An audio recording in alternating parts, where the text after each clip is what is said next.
बिन तेरे बिन सा क्या जीना তাহলে ভুল ছিল আমার।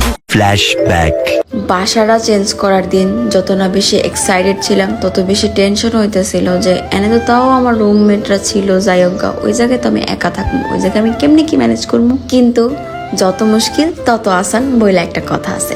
আলহামদুলিল্লাহ সবকিছু লেগে ও লন এই বাসা চেঞ্জ করা নতুন বাসায় আমি কি কি তুললাম, কি কি আনলাম, কেমনি কি করলাম একটু একটু করে আপনাদের লগে শেয়ার করি। তো আসসালামু আলাইকুম, আমি আপনাদের সুন্দিরাফা।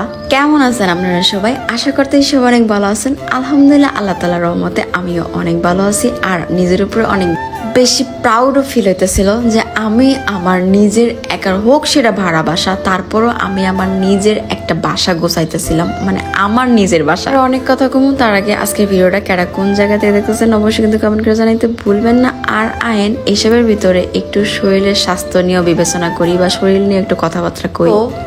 এখন যেহেতু গরম চলতেছে এটা তো কোনো বিষয় না, অনেকেই চাইলেও ওয়ার্কআউট করতে পারতেছেন না, জিমে যাইতে পারতেছেন না, কিন্তু আপনার শরীরের ওজন হর করে বাড়তেছে। তো আমি কেমনি আমার শরীরের ওজনটা ঠিক রাখি ওই নুস্কাটাই আজকে আপনাগুলোকে শেয়ার করবো। আর ওইটা হইলো অর্গানিকের স্লিমিং টি, মানে ইউনিক কালেকশন থেকে আপনি যদি অর্গানিকের এই স্লিমিং টিটা খাওয়া শুরু করেন তাইলে আপনি 1 থেকে 1.5 মাসের ভিতরে শরীরের চেঞ্জেসটা বুঝতে পারবেন। কেমনে বুঝতে পারবেন কন্ত? কারণ এই স্লিমিং টিটার ভিতরে এমন কিছু উপাদান আছে যেটা কিনা আপনার শরীরের ওজনটারে কমাইতে সাহায্য করে। আর এটা এতটাই ভালো, এতটাই কার্যকরী, আপনারা যখন এটা খাওয়া শুরু করবেন নিজেরাই ফলাফল বুঝতে পারবেন। আর নিয়মটা একেবারেই সিম্পল। ঘুম থেকে উইঠা খালি পেটে 1 গ্লাসের মতন জাল দিয়ে খাইয়ে ফেলবেন বা 1 কাপের মতন। আবার রাতের বেলা ঘুমাইতে যাওয়ার আগে 1 কাপ পরিমাণ জাল দিয়ে খাইয়ে ফেলবেন। ইনশাল্লাহ 1.5 মাসের ভিতরে খুব ভালো একটা ফলাফল পাইবেন। 8 থেকে 9 কেজির মতন ওজন আপনার কমে যাবো। 12 বছরের উপর থেকে যে কোনো বয়সেরই খাইতে পারবেন, কোনো সমস্যা নাই, শুধুমাত্র প্রেগনেন্ট আপুরা খাইতে পারবে না। তো যাই হোক, তো এই জায়গায় আসছিল আমি আমার বাসার সবকিছু জিনিসপত্র গুছায় প্যাকট্যাক করে রাখতেছিলাম আগের রাইতে, কারণ পরের দিন সকালবেলা লেবার রাইবো জিনিসপত্রগুলো গুছাইয়া নতুন বাসায় নেওয়ার উপলক্ষে। কারণ হলো গা আমি এই জায়গা থেকে বেশি দূরে না, মানে 1-2 অ্যাপার্টমেন্ট পরে কিন্তু আমার নতুন বাসা। তো শান্তি তো লাগতেছিল। যতই হোক মানুষের বাপের বাড়ি থাকে, শ্বশুর বাড়ি থাকে, দাদার বাড়ি, নানির বাড়ি সব থাকে, বাট নিজের বাড়ি কয়জনের থাকে? হোক বাড়ার, তারপরও ওইটা আমার বাসা, মানে আমি আমার খুশি আমি রাখতে পারতেছিলাম না কোথাও। যাই হোক, তো আমি খুব এক্সাইটেড হয়ে সবকিছু বুঝাইতেছিলাম। আর আপনাদের সাপোর্ট, ফ্যামিলির সাপোর্ট না থাকলে এই জিনিসগুলো এতটা ইজি হইতো না। আর আমার মনোবল তো আছে আলহামদুলিল্লাহ, এই জোর তো সব থেকে বড় জোর, এর উপরে তো আর কিছু নাই। তো এই জায়গায় আমার প্যাকট্যাক সবকিছুই অলমোস্ট করা শেষ। এই কার্টুনগুলো আমি একটা কার্টুনের জিনিসপত্র যে জায়গায় কিনতে পাওয়া যায় ওই জায়গা থেকে বড় বড় 4-5টা কার্টুন আনাইছিলাম, কারণ আমার ঘরের একলা ঘরের জিনিসপত্র এই কয়টা কার্টুনের ভিতরে হয়ে যাওয়ার কথা। আর সুন্দর মতন হইয়াও গেছে গা। তো আরো কয়েকটা ডিব্বা যাইছিল না কেন, টুকিটাকি সবকিছু আমি গুছাই বইরা নিতেছিলাম। এরপর দিন সকালবেলা আমার পাপা খরগোশ ওগো আওয়ার কথা, যেহেতু আমি একা একা সবকিছু গুছাইতে পারবো না, ওরা আমার হেল্প করার লেগে ওরাও আইতেছিল। আমি এই বাসা গুছানো নিয়ে একা একা এত ব্যাড বাস খাইছি, বাট তারপরও নিজের উপর নিজের কেন জানি অনেক বেশি আত্মবিশ্বাস আয় পড়তেছিল যে আমি একলা একটা মাইয়া হইয়া একটা পুরুষ যে কাজ করে ওই কাজগুলা আমি করে লাইতেছিলাম, আর এত ইজি ভাবে ওইও যাইতেছিল। মানে বিষয়গুলো ভাবতে জানি কিরকম লাগতেছিল, বাট তারপরও ভালো লাগতেছিল।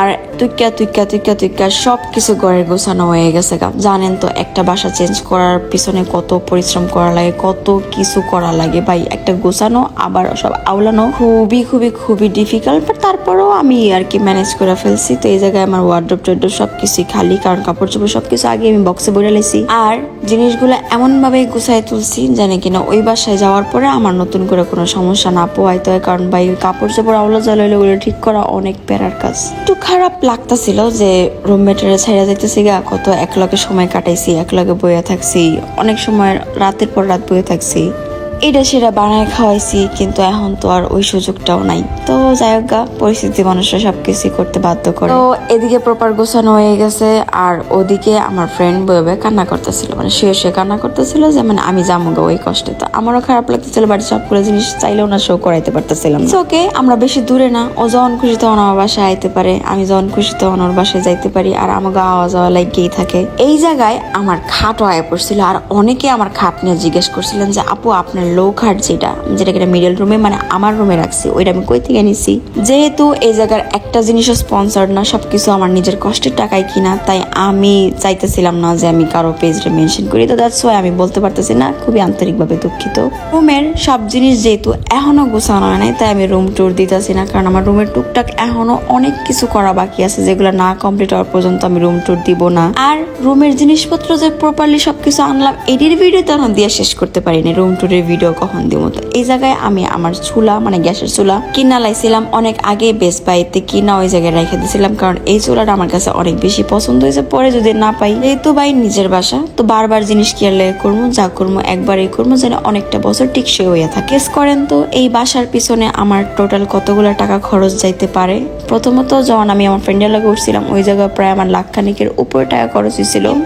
এই বাসাতেও তাই, এই বাসায় তো আরো বেশি খরচ, কারণ এই জায়গার প্রত্যেকটা ফার্নিচার কিনা লাগছে, ডাইনিং টেবিল থেকে শুরু করে, গ্যাসের চুলা থেকে শুরু করে, সোফা থেকে শুরু করে, বেড, শোকেস, কোনো কিছুই তো বাদ দিইনি, সবকিছুই তো কিনছি। আর এদিকে লেবাররা জিনিস একটার পর একটা আনতেছিল, কোনটা কোনে রাহা লাগবো, ভাই আমার মাথা পুরো আওলাই যেতেছিল এত কিছু ম্যানেজ করতে যাই। একটা বাসা শিফট করা কে সাইডটাখানি মোহের কথা, আপনারা যারা বাসা শিফট করছেন আপনারা জানেন এই বিষয়গুলো কত বেশি হ্যাসেলের, কত বেশি প্যারা। আর একটু পরে পরে আপু এইটা লাগবো টাকা দেন, আপু এইটা লাগবো টাকা দেন, আপু কাজ হয়ে গেছে টাকা দেন, আপু বকশিস দেন। ভাইরে ভাই, আমার পকেটের টাকাগুলা পাতার মতন উইরা যাইতেছিল আমার চোখের সামনে দিয়ে। এতগুলা টাকা ব্যাংক থেকে বের করছিলাম, মানি ব্যাগটা ফুলা আসছিল, সারাদিন শেষে মানি ব্যাগটা দিয়ে চিম্মা একটা নিয়ে গেছে গা।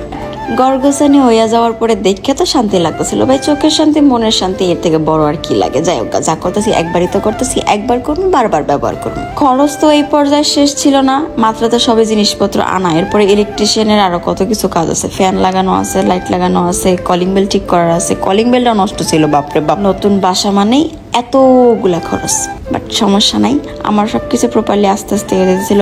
আর হ্যাঁ, আমার এই ডাইনিং টেবিলটা কার কার পছন্দ হয়েছে একটু কমেন্ট করে জানাই দিয়ে। আমার ঘরের ফার্নিচারের জিনিস যেগুলো আছে সবগুলো জিনিসই আমি ময়লার মোড়ের ওই জায়গায় যে যত ফার্নিচারের দোকান আছে, মানে জমজমের একটু আগে দুই পাশে, ওই দোকানের যে কোনো কিছু স্পেসিফিক দোকান থেকে নিয়েছিলাম। ওই দোকানগুলোতে আপনি আপনার বাজেট মতন, আপনার পছন্দ মতন সবগুলো ফার্নিচারই পাই যাবেন। এই জায়গায় পাপায় আর কি দেখাই দিয়েছিল যে কোনে রাখলে ভালো হইব ডাইনিং টেবিলটা, আর লেবাররাও জিনিসপত্র সব আনা শুরু করছিল। আমার 3 রুমের ফ্ল্যাট, পুরো বাসার মধ্যে আমি একা, 2 রুম প্রপারলি ভাবে গুছাইছি, 1 রুম এখনো গুছাই নাই, গুছামো কিনা সেটাও জানি না, কারণ ওইটা আমি স্টুডিও বানাইবার চাইছিলাম। আর কোন রুমে আমি থাকতেছি যদি বুঝে থাকেন তাইলে অবশ্যই কমেন্ট করে জানায়েন, তাইলে আর কি আমিও বুঝতে পারবো যে আপনারা কতটুকু ফলো করেন আমার, বা কতটুকু আপনারা আমার সম্পর্কে জানেন। আর এই যে শোকেসটা, এটাও কিরকম হয়েছে একটু কমেন্ট করে জানাই দেন।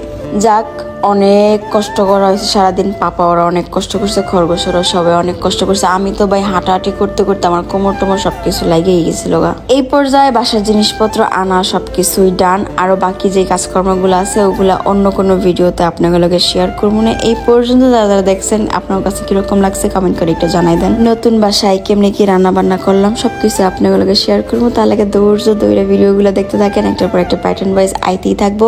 আর পেজটা একটু লাইক ফলো করে দিন, ভিডিওতে একটু লাইক করেন, কমেন্ট করেন প্লিজ, তাইলে না আমি অনেক বেশি উৎসাহিত হই, আর নতুন নতুন ভিডিওস বানাইতে আমার অনেক বেশি ভালো লাগে। এই লাইক কমেন্ট একটু কমায় দেখেন, আমি কেন জানি ইন্সপিরেশন গুলো আড়াই যাই। তাই যাই হোক, ভালো থাকেন সবাই, দেবো না কোনো ভিডিওতে। সবাই জানতেছি আমার তরফ থেকে আল্লাহ হাফিজ।